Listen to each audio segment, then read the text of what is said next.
Thank you for tuning into our seller interview series. Up today, we've got an Amazon FBA, Amazon merch, and dropshipping business for sale in the children's niche. Created in November 2015, this business makes $9,097 per month in net profit, and the listing number for the business is 44526. We do these interviews to give potential buyers more information about both the seller and the businesses they're looking to purchase. We hope these insights are helpful for you in making a buying decision.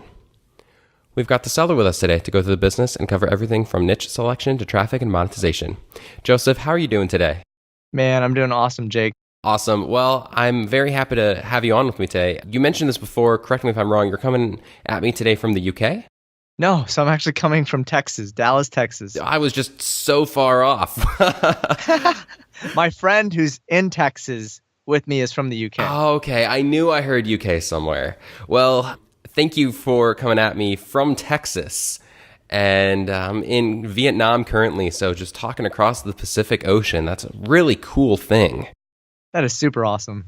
Before we get to the questions that I have for you, I want to go ahead and run through a quick summary of the business. Again, this business was created in November of 2015, has a monthly revenue of $33,375, expenses of $24,279 to make for net profit of $9,097, which is generated on a 10-month average. Included in the sale of this business are 2 domains, the site content and files, 3 Facebook pages, the Amazon Seller Central account, the Merch by Amazon account, a Redbubble account, and an email list with copy-written emails. Please note that inventory is not included in the list price. Further details can be provided to active depositors.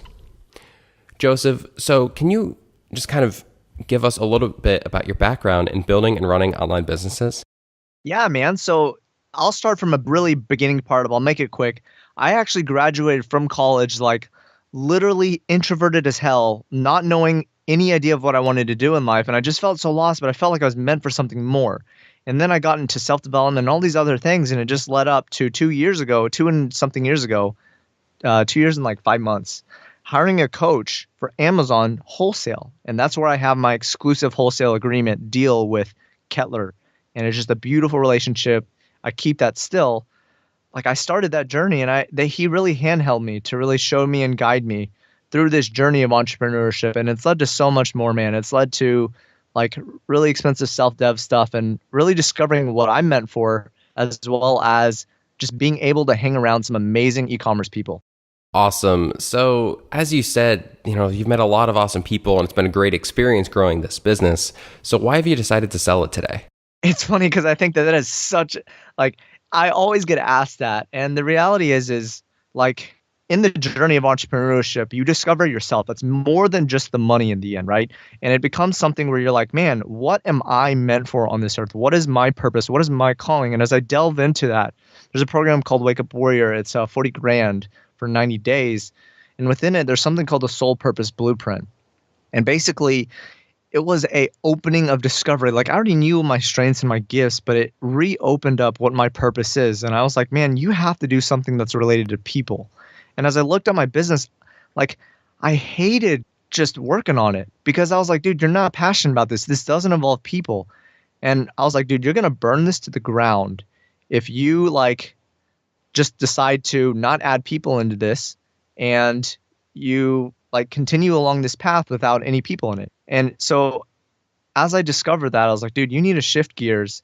And when I do create a new e-commerce business, it has to involve people. There has to be some kind of connection involved with it. And so it really came down to passions. It came down to just like, okay, I'm not really passionate about this business. I love the fact that it grew and I love the fact that it taught me so much and introduced me and led me down this path of paying for really expensive stuff for masterminds and all that stuff. But it's not my calling and it's not what I was meant for. Yeah, and that definitely makes sense and is super, it's a fair thing to say. So when talking about growing the business here, did you run into any bumps in the road along the way or was it pretty smooth sailing? So I feel like any entrepreneur venture you're going to do, you're going to run into failure, period. You're going to run into bumps. Like I find very, very few people who just hit it off. And I've met a lot of successful entrepreneurs now.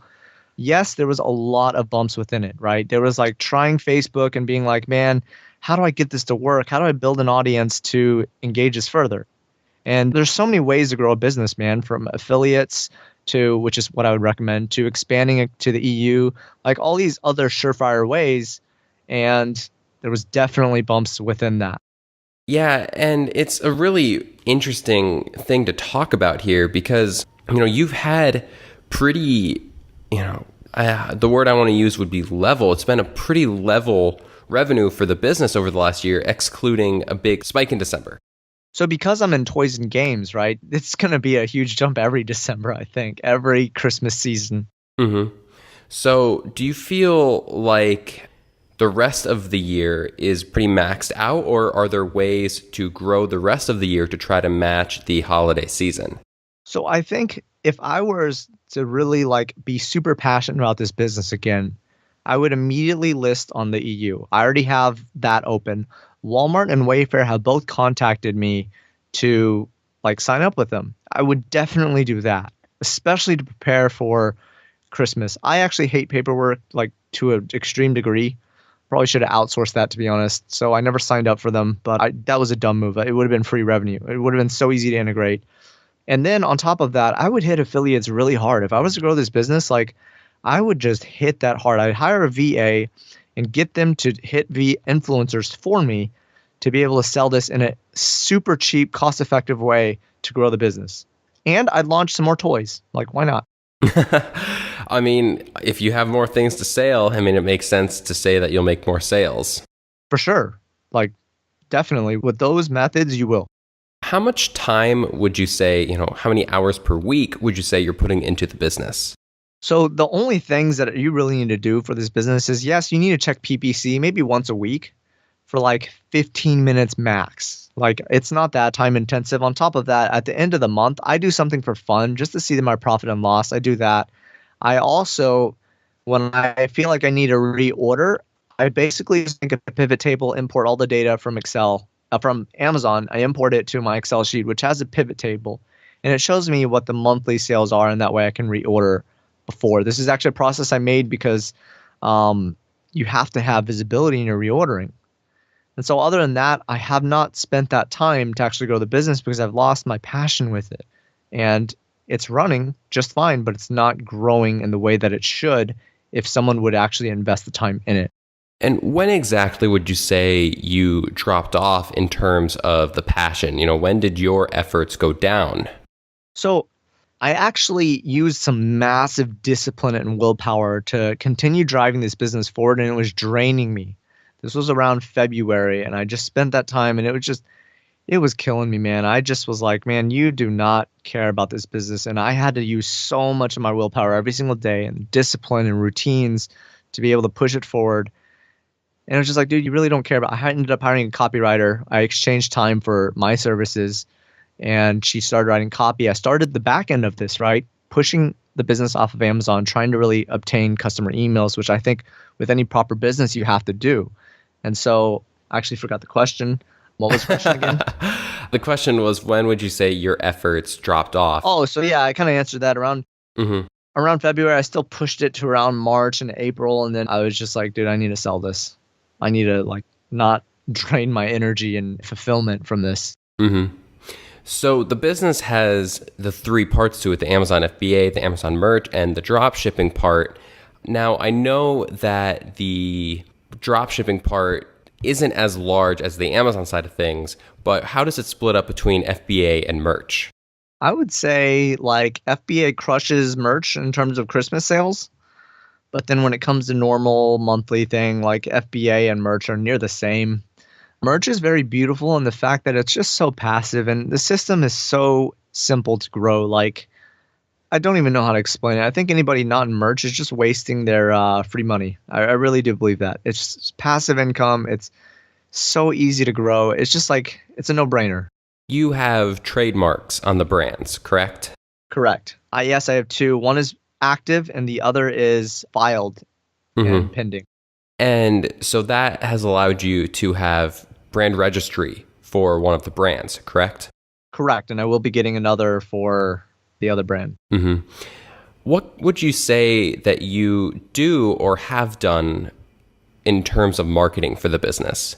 So if we're talking about marketing, how I would approach this or what I've done. What have you done? Or more so, what have you done and what is currently being done? Are you still running social media ads or emails and stuff like that?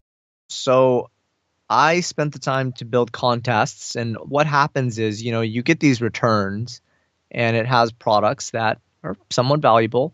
And so I would do a giveaway on these products that I don't want in my house anyway.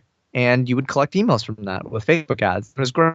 Like, you can really start to build that list there. The copywriting is there.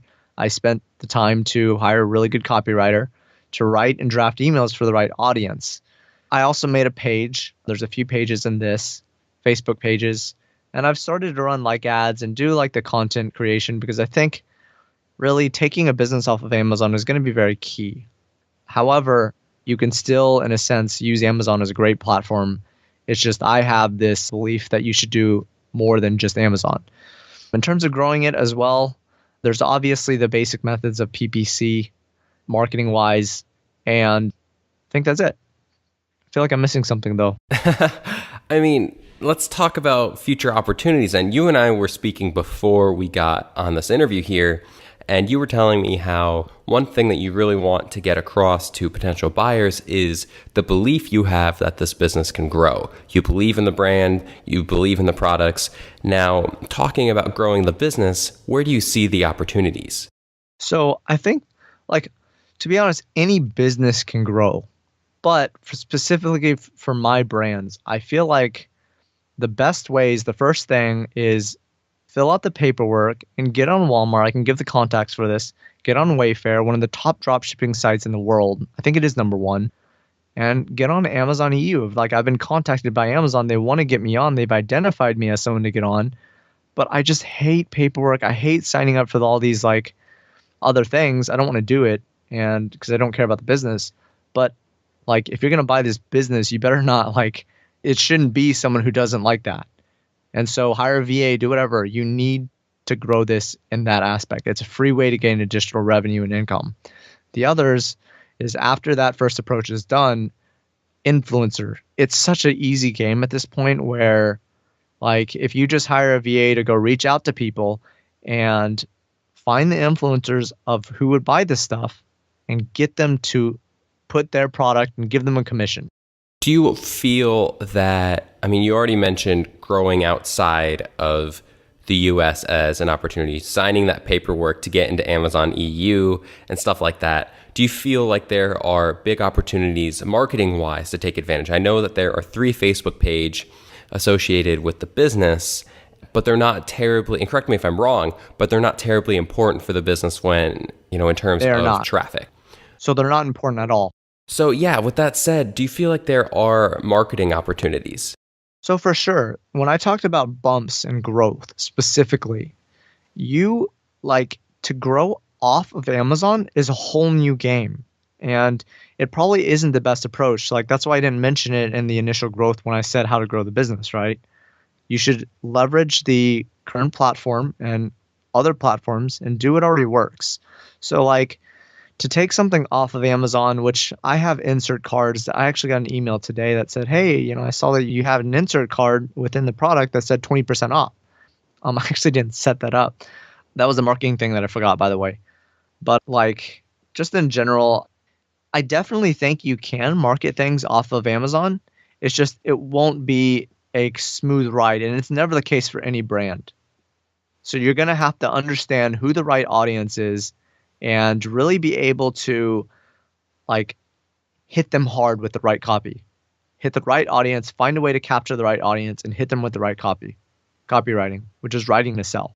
Do you feel like there are any big risks associated with this business that a potential buyer should be aware of? Okay, so some of the products, there's not so much risk. Some of the products, there is risk. I would say the ones that more copy in terms of they're more of a product that you can duplicate. Those products obviously always have risk. You've got to really be able to find some kind of unique selling proposition and further change and make yourself stand out, whether it's images, better images. One of my images is garbage, and really fine tune that. So risk is competition for the products that are somewhat similar. Mm-hmm. You don't feel like there's, outside of competition, you don't feel like there's any risk for the business in terms of the specific niche or the products that you're selling? They're all pretty risk-free? outside of No, so competition? if I understand that question correct, it's kind of similar to the first one, which is like some of these products, they are similar to other products. So that is a risk, right? You have competition who are going to come in. There's going to be people who maybe do things better, make their images better, and they're going to take some of the revenue share, right? Hmm.